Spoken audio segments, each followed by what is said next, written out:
Hi, my name is Jim McConkey, and I'm the author of this book. In saying that, I hasten to explain many others have contributed to this modest effort on my part to pull together some historical and doctrinal context to help us understand more fully the Doctrine and Covenants. Over the years, I've been blessed with many good friends who expanded my understanding of the Doctrine and Covenants. Foremost among them is my gifted wife and companion, Judith. Although I've taken the laboring oar in putting pen to paper, the overall organization of this book and the big questions that help the student focus in on what the most important concerns were at various times in church history, spring from her insights.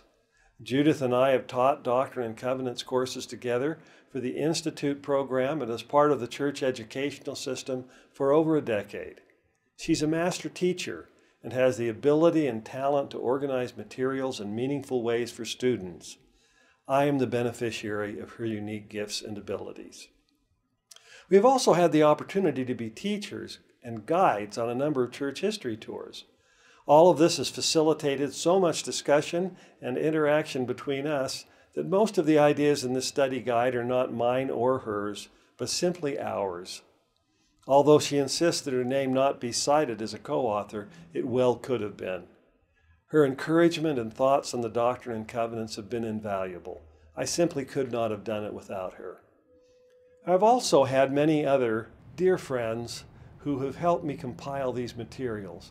At this point in my life, I have lost track of the number of times I've broken bread with them over lunch discussing Mormonism. The impetus for writing this text are my mother, our children, and their spouses. I'm indebted to all of them for the many keen insights they've shared with me over the years during study sessions, meals, and on family outings. Given the nature and scope of this commentary on the Doctrine and Covenants, I've not been able to treat many complex issues in depth, but have instead provided some preliminary observations to prompt further analysis and thinking.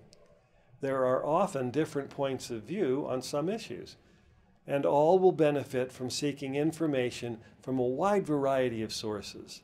When I'm aware of a different approach and point of view, I mention the various alternative perspectives so that you, the reader, may make up his or her own mind on certain points of doctrine and history. Now, before we begin, a word about my love for the Doctrine and Covenants. I remember receiving my first Doctrine and Covenants when I was 12 years old.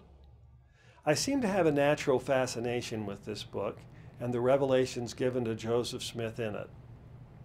I was impressed with the declaration in many of the revelations that pointed to its ultimate author when a verse or a section started with the phrase, "Thus saith the Lord." I remember studying and marking my edition with a red pencil and making notes in the margin as I had observed other members of my family do. I remember talking over the meaning of various sections with my mother, sometimes for a rather extended period of time for a young boy. My study of the Doctrine and Covenants gave me an assurance early in life that there was a God and that Joseph Smith fits well within the definition of the Old Testament prophet. Although over the years my understanding of what it meant to say, "Thus saith the Lord," would change, mature, and grow, I became convinced that despite all of the questions that can legitimately be asked, at its base, the Church of Jesus Christ of Latter-day Saints was established by Jesus. This understanding has given me more peace and confidence than has any alternative way of looking at the meaning of our frail existence here on earth. Over the years, I've received a testimony, as Mormons are prone to say, that the Doctrine and Covenants contains the Word and work of God. I've studied it thoroughly and have confirming spiritual experiences that have spoken peace to my mind concerning these things.